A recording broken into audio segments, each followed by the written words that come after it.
Hello दोस्तों, स्वागत है आप सभी का हमारे यूट्यूब चैनल जनता क्लासेस में। दोस्तों, मैं हूं शिवम पांडे और नीट के इस सीरीज़ में आप सभी का स्वागत है। और आज है द लिविंग वर्ड का लेक्चर नंबर 3। तो लेक्चर नंबर 3 में हम चैप्टर को आगे बढ़ाएंगे। अगर आपने लेक्चर नंबर 1 या 2 नहीं देखा है तो आप आई बटन पर क्लिक करके उस लेक्चर को देख सकते हैं। उन्हें देख करके अगर आप आगे बढ़ेंगे तो आपको चैप्टर ज़्यादा अच्छे से समझ में आएगा। साथ में आप एनसीईआरटी की बुक को अपने पास ही रखिए। मैं भी जो भी पढ़ाता हूँ एनसीईआरटी ही पढ़ाता हूँ। एनसीईआरटी के साथ साथ कुछ एक्स्ट्रा इन्फॉर्मेशन को मैं अपने इस प्रेजेंटेशन में ऐड करके रखता हूँ। तो दोस्तों, अगर आपने हमारे चैनल को अभी तक सब्सक्राइब नहीं किया है तो प्लीज़ फटाफट से इस चैनल को सब्सक्राइब करिए और बेल आइकन को प्रेस कर दीजिए ताकि हमारे चैनल पर अपलोड होने वाले हर वीडियो की नोटिफिकेशन आपको मिल जाए और आप वीडियो को सबसे पहले देख लें। दोस्तों, हमने जो मुहिम शुरू की है कि हम आप सभी को फ्री में सब कुछ प्रोवाइड करेंगे, क्वेश्चंस प्लस लेक्चर। तो इसमें आप हमारा सपोर्ट करिए, वीडियो को ज़्यादा से ज़्यादा शेयर करिए, अपने फेसबुक, व्हाट्सअप, इंस्टाग्राम सभी जगह वीडियो की लिंक शेयर करिए। दोस्तों को बोलिए चैनल को सब्सक्राइब करें और वीडियो को ज़्यादा से ज़्यादा देखें ताकि हमें आपका सपोर्ट मिल सके। तो चलिए दोस्तों, हम अपने चैप्टर को आगे बढ़ाते हैं। तो हमने पिछले लेक्चर में देखा था कि स्पीसीज क्या होती हैं, ठीक है। तो अब हम बात करेंगे जीनस की। स्पीसीज के बाद क्या आता है जीनस। स्पीसीज जो होती है वह क्लासिफिकेशन की सबसे छोटी यूनिट होती है और रियल में स्पीसीज का ही एग्जिस्टेंस होता है। इस नेचर में मौजूद क्या होती है, वास्तविकता में स्पीसीज ही मौजूद होती है। बाकी सभी क्या हैं, केवल बनाए गए ग्रुप्स हैं। स्पीसीज ही क्या है, इस नेचर में मौजूद है, प्रेजेंट है। स्पीसीज के बाद नंबर आता है जीनस का। Genus comprises a group of related species which has more characters in common in comparison to species of other genera। Genus समूह है संबंधित स्पीसीज का। वंश क्या है, संबंधित जातियों का समूह है जिसमें जो कैरेक्टर्स होते हैं वे ज़्यादा कॉमन होते हैं। भाई, उस जीनस के अंदर जो भी स्पीसीज हैं उनमें जो कॉमन लक्षण हैं और दूसरे जेनरा के तुलना में, दूसरे जीनस की तुलना में ज़्यादा है। जैसे कि अगर हम सोलेनम की बात करेंगे, सोलेनम जीनस की, तो सोलेनम में जितने स्पीसीज हैं उनमें कॉमन कैरेक्टर बहुत ज़्यादा होगा। लेकिन सोलेनम की जगह आप दूसरे स्पीसीज जीनस की बात करेंगे तो वहाँ पे तो उनमें क्या होगा, उन दोनों जीनस में क्या होगा, कॉमन कैरेक्टर कम होगा। We can say that genera are aggregates of closely related species. हम कह सकते हैं कि जेनरा क्या है, समूह है संबंधित जातियों का। For example, potato and brinjal are two different species but both belong to the genus Solanum. Potato और ब्रिंजल क्या हैं, दो अलग अलग स्पीसीज हैं लेकिन दोनों ही जीनस सोलेनम से संबंध रखती हैं। मतलब इनमें पोटैटो और ब्रिंजल में कॉमन कैरेक्टर सबसे ज़्यादा होगा। पोटैटो और ब्रिंजल में कॉमन कैरेक्टर सबसे ज़्यादा होगा क्योंकि ये एक ही जीनस की स्पीसीज हैं। वैसे ही lion, Panthera leo, leopard, Panthera pardus, tigers, Panthera tigris with several common features are all species two of the genus Panthera. सभी में क्या है, अनेकों क्या है, कॉमन लक्षण है, सामान्य लक्षण है उनके अंदर मौजूद है, लेकिन सभी एक ही जीनस पैंथेरा से बिलोंग करती हैं। सभी एक ही जीनस पैंथेरा से बिलोंग करती हैं। तो आप देख रहे हैं कि जीनस पैंथेरा में कौन कौन सी स्पीसीज हैं, लियो, पार्डस और tigris. This genus differs from another genus Felis which include cats. जो पार्डस जीनस है वह दूसरे जीनस फेलिस से अलग है क्योंकि फेलिस में क्या आती हैं, कैट्स आती हैं। फेलिस में क्या आती हैं, कैट्स आती हैं। अब जीनस की बात क्या आता है, फैमिली।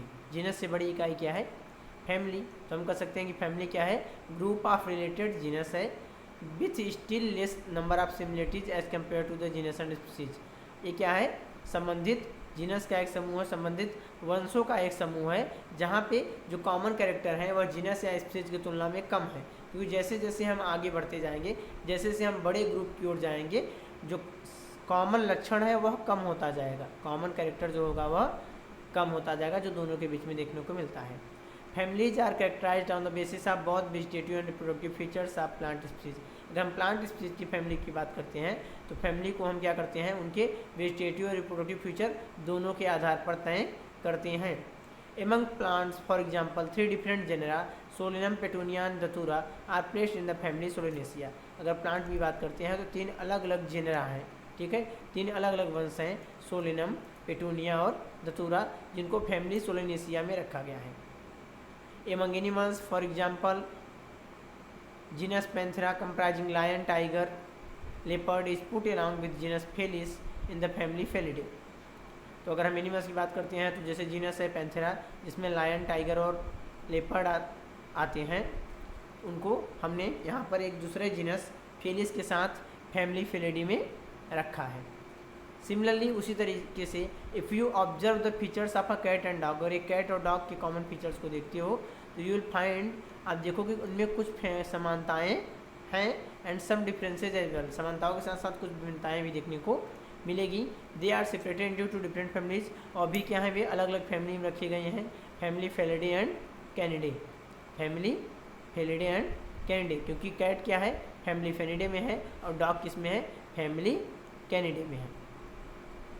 लेकिन हाँ, जब हम फैमिली से ऑर्डर की ओर जाएंगे, ठीक है, फैमिली से ऑर्डर की ओर जाएंगे तो इनका ऑर्डर जो होगा वह सेम होगा, डॉग और कैट का ऑर्डर सेम होगा। अब आता है order. You have seen earlier that categories like species, genus and families are based on a number of similar characters.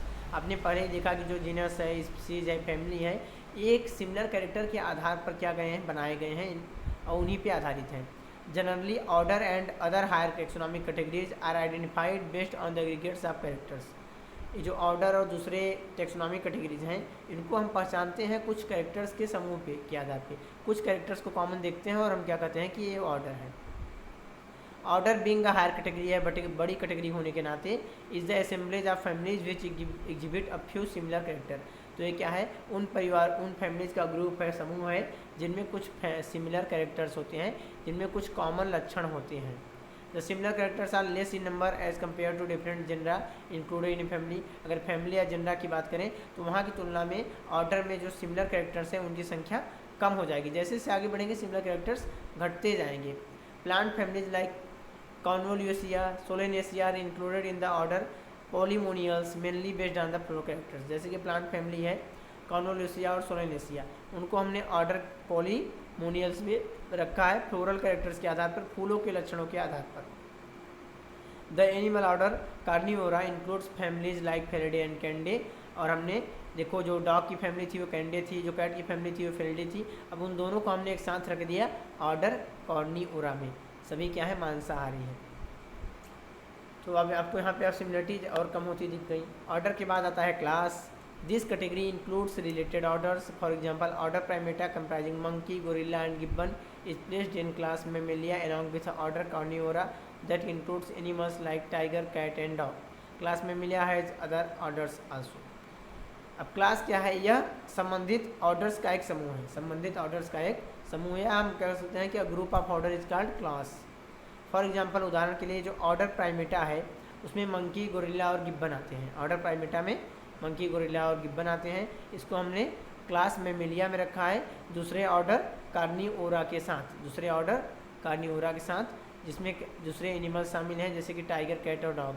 Carnivora में क्या है, टाइगर, कैट और डॉग हैं, और प्राइमेटा में क्या है, मंकी, गोरिल्ला और गिब्बन हैं। और दोनों को एक ही क्लास मेमिलिया में रखा है क्योंकि दोनों में क्या थे, हेयर थे बॉडी पे और बढ़ा हुआ कान था, तो ये उनका क्या था, कॉमन कैरेक्टर था। क्लास मेमिलिया है other orders also. Class Mammalia में दूसरे ऑर्डर भी शामिल हैं, ये आपको दो एग्जाम्पल के रूप में बताया गया। ऑर्डर से बड़ी जो क्लासिफिकेशन यूनिट होती है phylum. While comprising animals like fishes, amphibians, reptiles, birds along with mammals constitute the next higher category called phylum. All these based on the common features like presence of notochord and dorsal hollow neural system are included in phylum Chordata. In case of plants, classes with a few similar characters are assigned to higher category called division.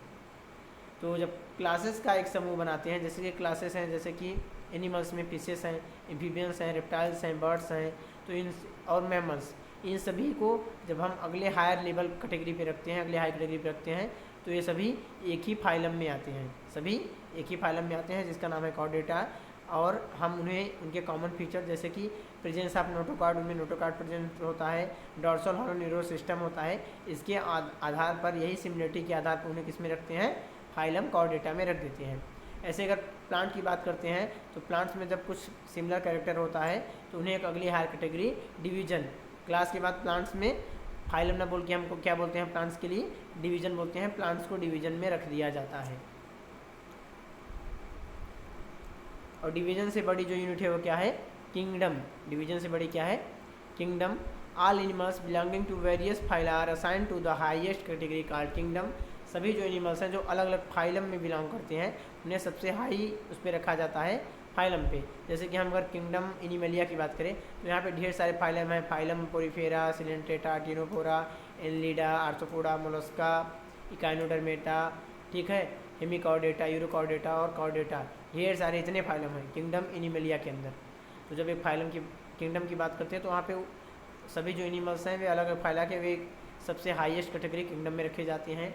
Animalia in the classification system of animals. Animalia क्या है, animals का classification system है। The kingdom Plantae on the other hand is distinct and comprises all plants from various division. अगर ऐसे ही kingdom प्लांटिया की बात करें तो यह क्या है, काफ़ी अलग और अलग अलग लक्षणों वाले इसके होते हैं। इसमें सभी प्लांट्स शामिल हैं जिनमें ढेर सारे क्या हैं, डिवीजन आते हैं। Henceforth we will refer to these two groups as animal and plant kingdom। और इसलिए हम क्या बोलते हैं, एनिमल किंगडम या प्लांट किंगडम, इनको अलग अलग बोलते हैं। The taxonomic categories from species to kingdom have been shown in ascending order starting with species in figure 1.1। Figure 1.1 में जो टैक्सोनॉमिक कैटेगरीज हैं स्पीसीज से किंगडम की, और उन्हें असेंडिंग ऑर्डर में दिखाया गया है कि सबसे छोटा स्पीसीज है, उससे बड़ा जीनस, जीनस से बड़ा फैमिली, फैमिली से बड़ा ऑर्डर, ऑर्डर से बड़ा क्लास, क्लास से बड़ा डिवीजन है फाइलम, और वो सबसे ऊपर क्या है, kingdom. These are broad categories, ये काफ़ी बड़ी कैटेगरीज हैं। However, taxonomists have also developed subcategories in this hierarchy to facilitate more sound and scientific placement of various taxa। अलग अलग टैक्सा को और साइंटिफिकली रखने के लिए साइंटिस्ट ने क्या किया है, फाइलम्स में सब फाइलम, सब क्लास, सब ऑर्डर भी बना रखा है अपनी सुविधा के लिए।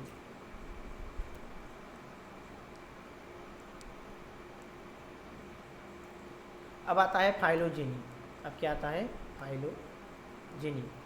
The evolutionary history of a particular taxon like species is called phylogeny. जब एक खास टैक्सॉन की हम इवोल्यूशनरी हिस्ट्री देखते हैं, उनका जो विकास का इतिहास है, उनके उद्भव का जो इतिहास है, उसे हम क्या बोलते हैं, फाइलोजेनी बोलते हैं। तो देखिए अब मैंने यहाँ पे कुछ एक्स्ट्रा पॉइंट ऐड किए हैं जो कि फाइलोजेनी के रूप में आपको मैं बता रहा हूँ। बाकी एनसीईआरटी में वहीं तक था, अभी एनसीईआरटी के बाहर के पॉइंट्स है जो आपको मैं बताता चलता हूँ साथ में। The classification based on the basis of evolution is called phylogenetic classification. वह क्लासिफिकेशन जो इवोल्यूशन के आधार पर किया जाता है उसे फाइलोजेनेटिक क्लासिफिकेशन कहा जाता है। Phylogenetic classification is not always possible since there are several groups in fossil gaps in fossil records which form the basis of phylogenetic studies and also evolution is never unidirectional। जो phylogenetic जो classification है वो हमेशा संभव नहीं पता। अगर मान लो आप किसी प्राणी का फाइलोजेनेटिक क्लासिफिकेशन करना चाहते हो तो बीच में उनका जो फॉसिल रिकॉर्ड है वहाँ पे कोई गैप होगा, कोई एक पीढ़ी के ऑर्गेनिज्म गायब हो गए, तो ये पॉसिबल नहीं होता है, ठीक है। और जो फाइलोजेनेटिक स्पीसीज होते हैं वे कभी भी यूनिडायरेक्शनल नहीं होते, एक डायरेक्शन में ही चलते। हो सकता है किसी एक पीढ़ी में थोड़ा सा परिवर्तन हुआ, वहाँ से दो नए नए प्राणी बन गए, तो ये यूनिडायरेक्शनल की जगह बाईडायरेक्शनल भी होते हैं। Classification not explicitly based on evolutionary relationship is called artificial. वह क्लासिफिकेशन जो इवोल्यूशनरी रिलेशनशिप पर आधारित नहीं होता, जीवों के विकासीय संबंधों पर आधारित नहीं होता, उसे क्या बोलते हैं, आर्टिफिशियल बोलते हैं।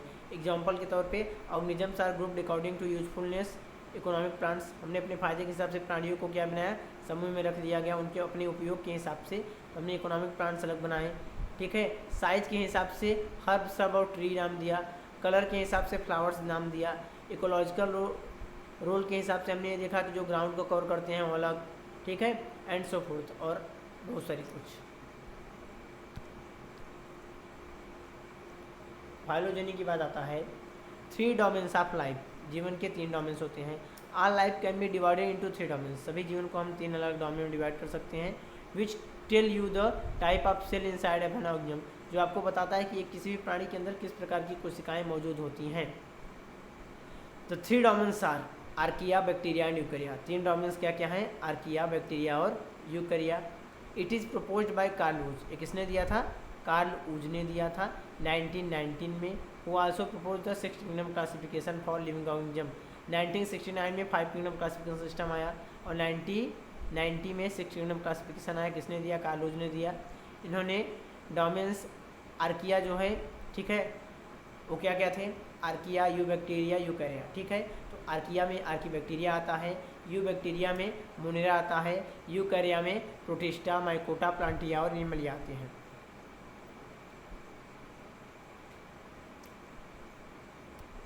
आगे बढ़ते हैं और एनसीईआरटी पे लौट आते हैं।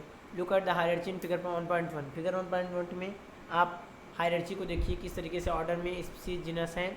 Can you recall the basis of arrangement, क्या आप बता सकते हो कि इनके आधार का, इनके इस व्यवस्था का आधार क्या है? तो सिमिलरिटीज ऑफ कैरेक्टर्स क्या है? बेसिस है।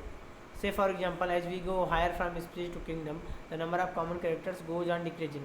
हम कह सकते हैं कि जैसे हम स्पीसीज से हायर स्पीसीज से किंगडम की ओर बढ़ते हैं, कॉमन कैरेक्टर सामान्य जो लक्षण है उनके बीच में उसकी संख्या घटती जाती है। Lower the taxa more are the characteristics that the members within the taxon share. जितना ही छोटा क्या होगा टैक्सा होगा, उतने ही ज़्यादा सामान्य लक्षण होंगे जो उनके मेंबर्स एक दूसरे के साथ शेयर करते हैं। Higher the category greater is the difficulty of determining the relationship to other taxa at the same level. जितना बड़ा कैटेगरी होगा उतनी ही ज़्यादा आपको दिक्कत होगी उनके बीच में रिलेशनशिप को पता करने में, क्योंकि उनमें जो कॉमन कैरेक्टर होगा बहुत कम होगा। जितनी बड़ी कैटेगरी पे जाएंगे उतना ही दिक्कत होगी उनमें कॉमन कैरेक्टर ढूंढने में। Hence the problem of classification becomes more complex. और इसलिए जो वर्गीकरण की समस्या है और भी जटिल होती चली जाती है जैसे जैसे हम आगे बढ़ते हैं।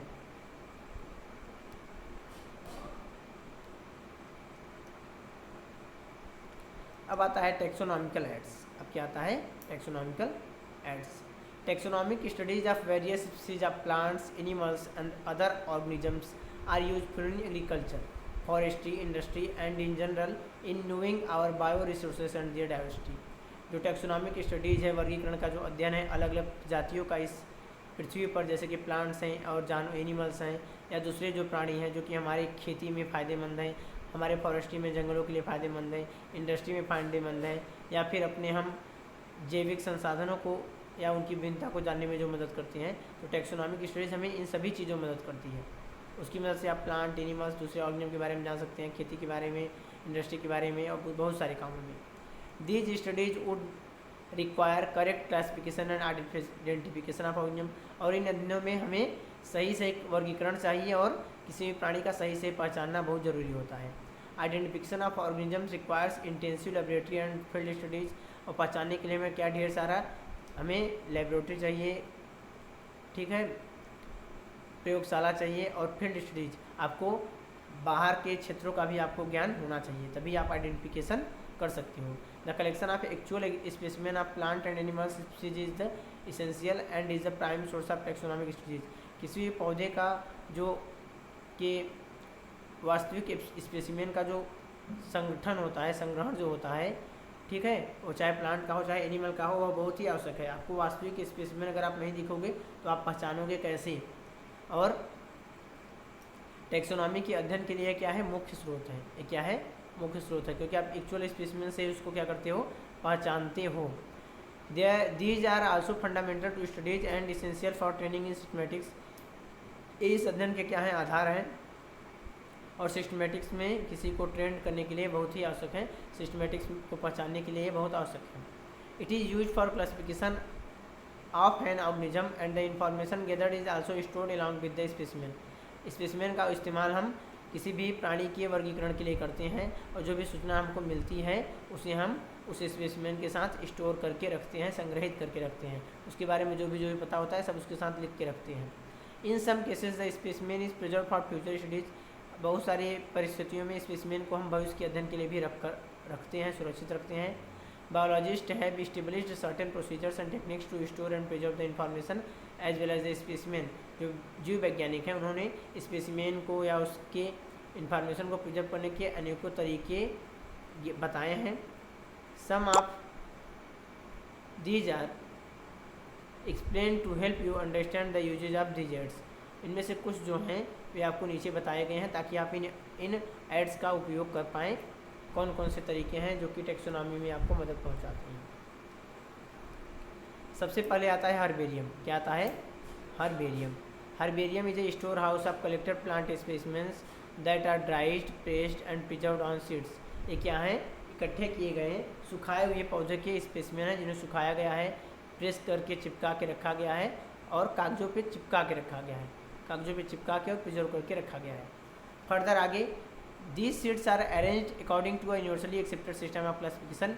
इन सीड्स को हम वर्तमान समय का जो क्लासिफिकेशन सिस्टम है उसके हिसाब से व्यवस्थित करके रखते हैं। These specimens, along with their descriptions on herbarium sheets, become a storehouse or repository for future age.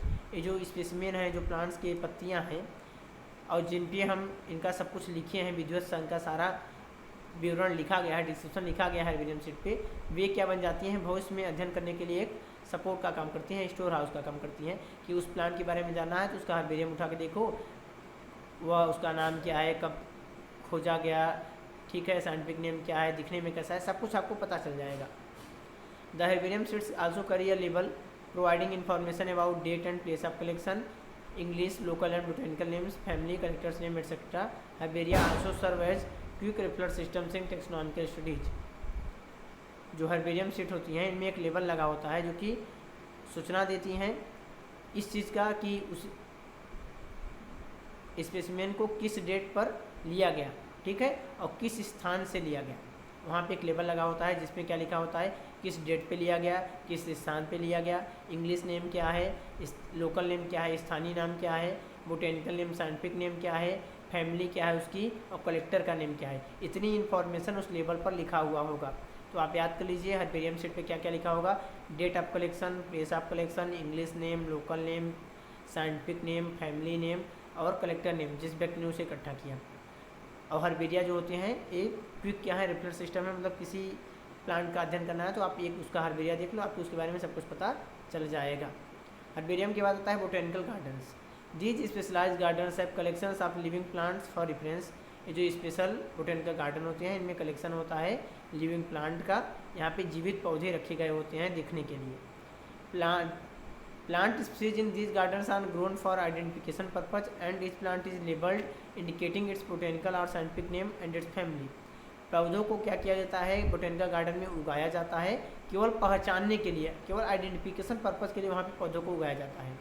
और हर पौधे पे लेबल लगा होता है जिसमें उसका बोटेनिकल नेम, साइंटिफिक नेम और उसकी फैमिली के बारे में लिखा गया होता है। बोटेनिकल साइंटिफिक नेम और किस फैमिली से यह पौधा आता है लिखा गया होता है।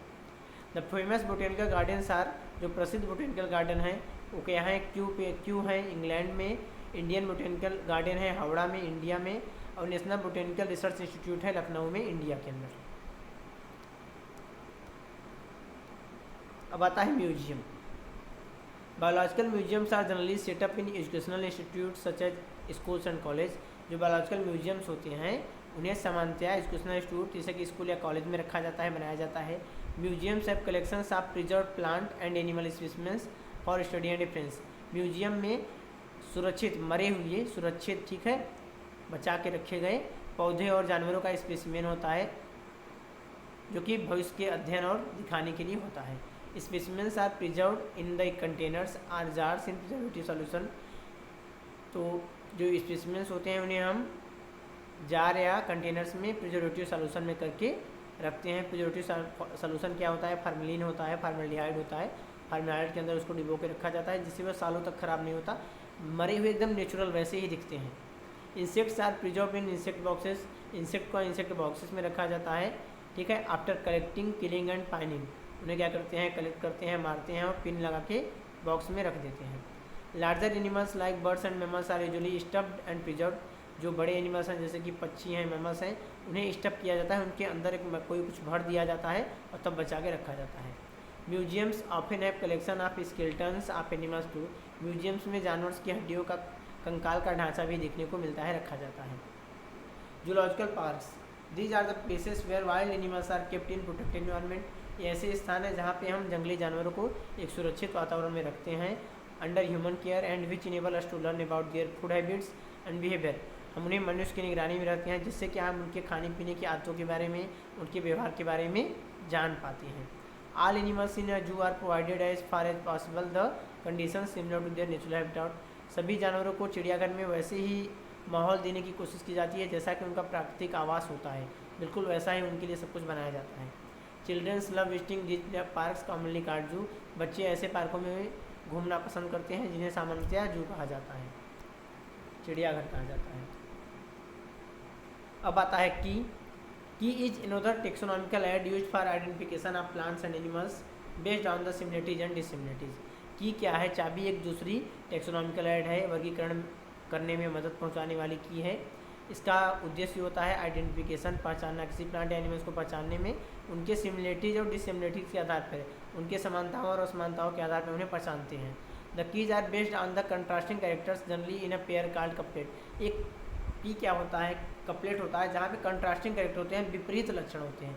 मतलब एक क्या होगा, आप जिसको भी ढूंढ रहे हैं, जिसके बारे में जानना चाहते हैं, वो एक लक्षण उससे मिलता हुआ रहेगा, एक उसके विपरीत रहेगा।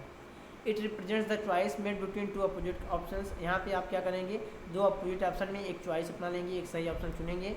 This results in acceptance of only one and rejection of other. यहाँ पे क्या होगा, आप एक को स्वीकार करेंगे और दूसरे को नकार देंगे। Each statement in the key is called a lead. हर स्टेटमेंट को एक लीड कहा जाता है। Separate taxonomic keys are required for each taxonomic category such as family, genus and species for identification purpose. अलग अलग टेक्सोनॉमिक कैटेगरी के लिए अलग अलग कीज आती हैं, जैसे कि फैमिली के लिए अलग, जीनस के लिए अलग और स्पीसीज के लिए अलग। Keys are generally analytical in nature. ये क्या है, एनालिटिकल होते हैं, मतलब यहाँ पे हम क्या करते हैं, एनालिसिस करते हैं, समझते हैं, ऐसी प्रकृति की होती हैं की। उसके बाद आता है flora, manuals, monographs and catalogues. These are some other means of recording descriptions. ये विवरण रखने के कुछ अलग दूसरे तरीके हैं। They also help in correct identification. इसकी मदद से आप सही से पहचान कर पाते हो। Flora contains the actual account of habitat and distribution of plants of a given area. जो फ्लोरा होता है वहाँ पे उसमें किसी भी क्षेत्र के जो वास्तविक पौधे हैं, ठीक है, वो कहाँ हैं, कितनी मात्रा में है, वहाँ पे फ्लोरा में सारा विवरण दिया होता है। This provide the index to the plant species found in a particular area. ये पौधों की आपको एक पौधों की सूची देती है जो कि उस क्षेत्र में पाए जाते हैं। Manuals are useful in providing information for identification of names of species founding in area. Manual जो होते हैं ये आपको सूचना देते हैं, ढेर सारे उपयोगी सूचना देते हैं, जैसे कि किसी भी स्पीसीज के नाम को पहचानने में, जो कि एक क्षेत्र में पाया जाता है, मदद कौन करता है, मैनुअल्स करते हैं। Monographs contain information on any one taxon. Monograph में क्या होता है, किसी भी एक टैक्सन के बारे में सारी सूचना दी गई होती है। जैसे कि स्पीसीज के का अगर मोनोग्राफ होगा तो उस इसके बारे में सब कुछ मोनोग्राफ में लिखा होगा।